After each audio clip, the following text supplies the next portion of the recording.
உயிர்த்தெழுந்த இயேசு கிறிஸ்துவின் வல்லமை ஊழியங்கள் வழங்கும் வசனப் பெட்டகம்.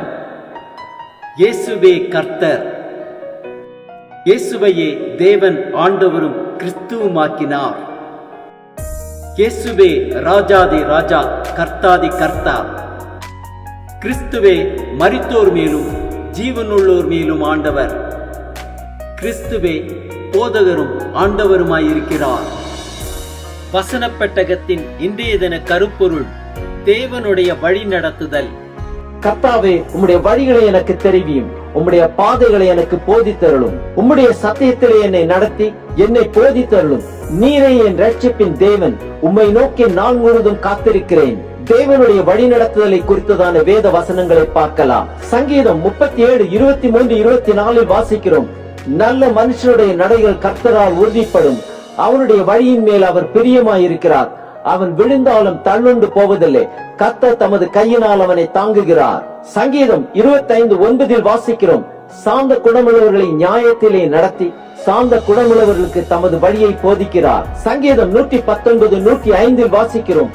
உம்முடைய வசனம் என் கால்களுக்கு தீபமும் என் பாதைக்கு வெளிச்சமுமாயிருக்கிறது. எரேமியா 29:13 வாசிக்கிறோம். உங்கள் முழு இருதயத்தோடும் என்னை தேடினீர்களானால் என்னை தேடுகையில் கண்டுபிடிப்பீர்கள். மத்தேயு 6:33 வாசிக்கிறோம்.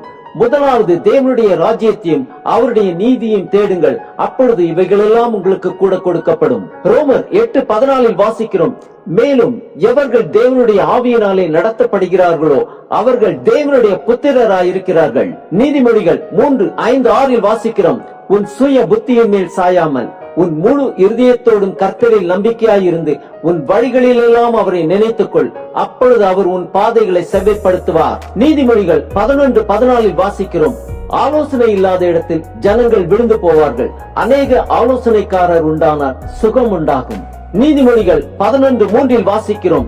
செம்மையானவர்களுடைய உத்தமம் அவர்களை நடத்தும், துரோகிகளின் மாறுபாடோ அவர்களை பாழாக்கும். நீதிமொழிகள் 16:3 வாசிக்கிறோம். உன் செய்கைகளை கர்த்தருக்கு ஒப்புவி, அப்பொழுது உன் யோசனைகள் உறுதிப்படும். நீதிமொழிகள் 16:9 வாசிக்கிறோம். மனுஷனுடைய இருதயம் அவனுடைய வழியை யோசிக்கும், அவனுடைய நடைகளை உறுதிப்படுத்துகிறவரோ கர்த்தர். நீதிமொழிகள் 14:15 வாசிக்கிறோம். பேதையானவன் எந்த வார்த்தையையும் நம்புவான், விவேகியோ தன் நடையின் மேல் கவனமாயிருக்கிறான். நீதிமொழிகள் 16:20 வாசிக்கிறோம். விவேகத்துடன் காரியத்தை நடப்பிக்கிறவன் நன்மை பெறுவான், கர்த்தரை நம்புகிறவன் பாக்கியவான். நீதிமொழிகள் 19:21 வாசிக்கிறோம்.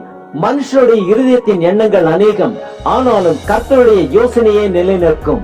நீதிமொழிகள் 20:24 வாசிக்கிறோம். கர்த்தராலே மனுஷருடைய நடைகள் வாய்க்கும்.